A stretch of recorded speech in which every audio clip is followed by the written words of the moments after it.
यहाँ नाली का हमारे घर के सामने बहुत बड़ा है और चलने फिरने की बहुत तकलीफ है। बच्चे बड़े सब भी गिरते जा रहे हैं। एक का तो प्लास्टर चढ़ा पाँव को। आग को देख कर जाको 2 साल हो गया। उमर कॉलोनी 13 नंबर वार्ड में हमको घर के सामने बहुत तकलीफ है चलने की। जल्द से जल्द इसका कुछ तो भी इंतज़ाम करिए। वार्ड नंबर 13 से मैं शकीला बानू बोल रही हूँ। यहाँ पे जो घर के सामने जो नालियाँ बने हुए हैं उसके ऊपर जो 3-3, 4-4 फीट के खड्डे छोड़ के बनाए हुए हैं। मैडम भी फराज बाबा आकर देख कर गए। 1-1.5 साल के ऊपर हो रहा आके, जब से कुछ तो करते बोले उसका आज तक नहीं करे। 2-3 जने गिरे, एक का पैर टूट गया, एक का हाथ टूट गया। आखिर इसका जिम्मेदार कौन है? ये हाथ पैर टूटा, रोज़ कर को खाने वाले कहाँ से लाएंगे? क्या दवा खाने को पैसे डालेंगे? क्या ये घर के सामने का जो मसले मसाला हैं इसको हल करेंगे? ये लोग बहुत परेशान है। इसको जल्द से जल्द जो है ना इसका इंतज़ाम करे कुछ ना।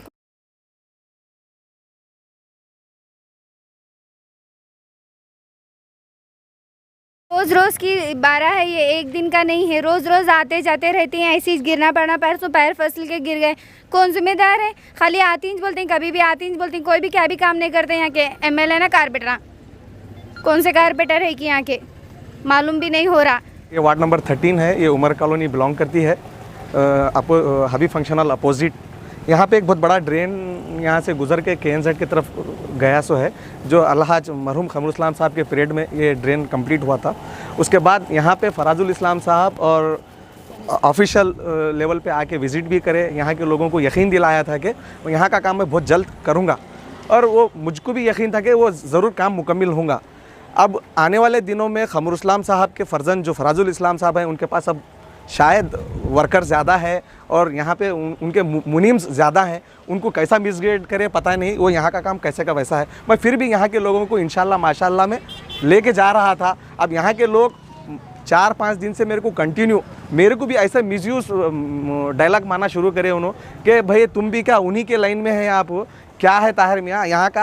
आपके लीडर को लेकर आकर आप यहाँ पे बताए थे कि ये काम बहुत जल्द से जल्द होगा। बहरहाल आज फिर वहीं का वहीं है। और कल या परसों यहाँ के एक रेसिडेंस गिर के उनका पैर टूटा, फ्रैक्चर आया है।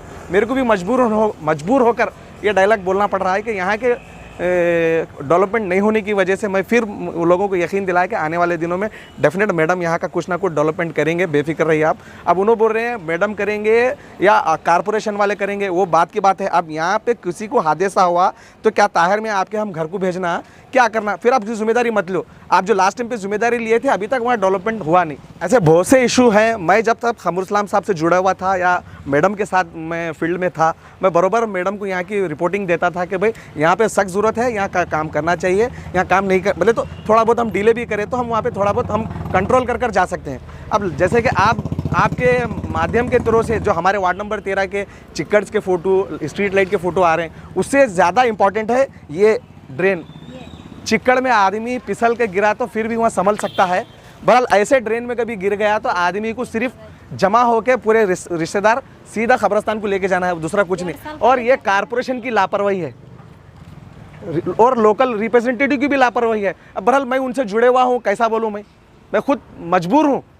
मेरे होठ है, मेरे दांत हैं, मैं ही उचक कर ओट दलवाने के लोगों के पेट में मुंडी डालकर बोला हूँ। आज मैं खुद क्या बोलते हैं, मैं इनबैलेंस हो चुका हूँ। अब बोलूँ तो क्या बोलूँ? अब ये कारपोरेशन की लापरवाही की वजह से अब कारपोरेशन बॉडी डिसॉल्व होकर 1 साल हुआ, अब कारपोरेटर्स नहीं है।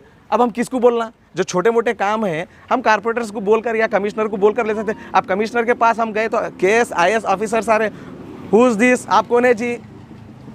आप अपने MLA के पास जाइए, अब वहाँ जाकर आप अपना रिप्रेजेंट कीजिए।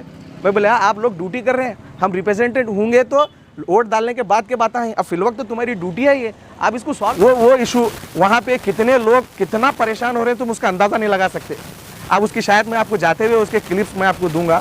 वो इशू तो बहुत इंपॉर्टेंट है और हमारे लोकल रिप्रेजेंटेटिव और हमारे नॉर्थ के MLA साहबा उसके ऊपर सीरियस काम करना चाहिए और 2-4 दिन के अंदर उसको सॉल्व करना चाहिए।